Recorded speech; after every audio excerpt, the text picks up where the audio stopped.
Hello बच्चों, let's read this question. So this question says the variable defined by zeroth law of thermodynamics is A is our temperature, B is internal energy, C is the work and D is all of this. Okay, तो चलिए बच्चों अब हम इस question को start करते हैं।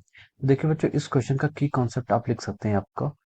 The key concept of this question is, हमसे क्वेश्चन ने बोला है कि जीरोथ लॉ ऑफ थर्मोडायनेमिक्स से हम कौन सा वेरिएबल को क्या करते हैं, डिफाइन करते हैं। ठीक है, तो हम इसका की कॉन्सेप्ट क्या लिख सकते हैं, जीरोथ लॉ ऑफ थर्मोडायनेमिक्स। ठीक है, zeroth law of thermodynamics is the key concept of this question. ठीक है, जीरोथ लॉ ऑफ थर्मोडायनेमिक्स का इस क्वेश्चन का आपका की कॉन्सेप्ट है। अब देखिए जीरोथ लॉ ऑफ थर्मोडायनेमिक्स आपको क्या डिफाइन करती है।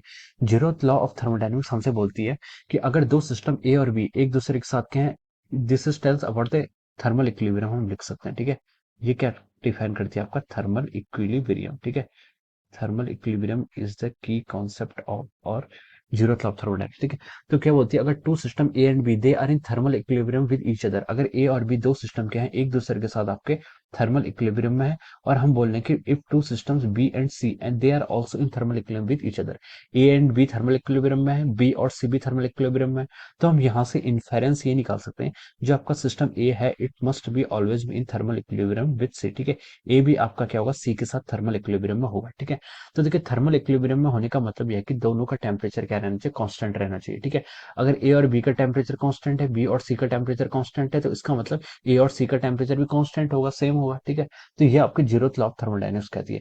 तो जीरोथ लॉ ऑफ थर्मोडायनेमिक्स आपके टेम्परेचर वेरिएबल को क्या करती है, डिफाइन करती है। ठीक है, जीरोथ लॉ ऑफ थर्मोडायनेमिक्स क्या करती है, हमारे टेम्परेचर को क्या करती है, डिफाइन करती है। ठीक है, तो देखिए अब हम इस क्वेश्चन पे ऑप्शंस पे मूव करते हैं। तो उसने पहला बोला है कि पहला ऑप्शन में आपका टेम्परेचर है, वो आपका क्या हो जाएगा, राइट हो जाएगा। बी में उसने बोला इंटरनल एनर्जी, इंटरनल एनर्जी को डिफाइन नहीं करती है। ठीक है, दिस इज रॉन्ग। सी में उसने बोला है कि आपका वर्क, वर्क डन को भी डिफाइन नहीं करती है। डी में उसने बोला ऑल ऑफ दिस। ठीक है, तो ये भी आपका क्या हो जाएगा, इनकरेक्ट हो जाएगा।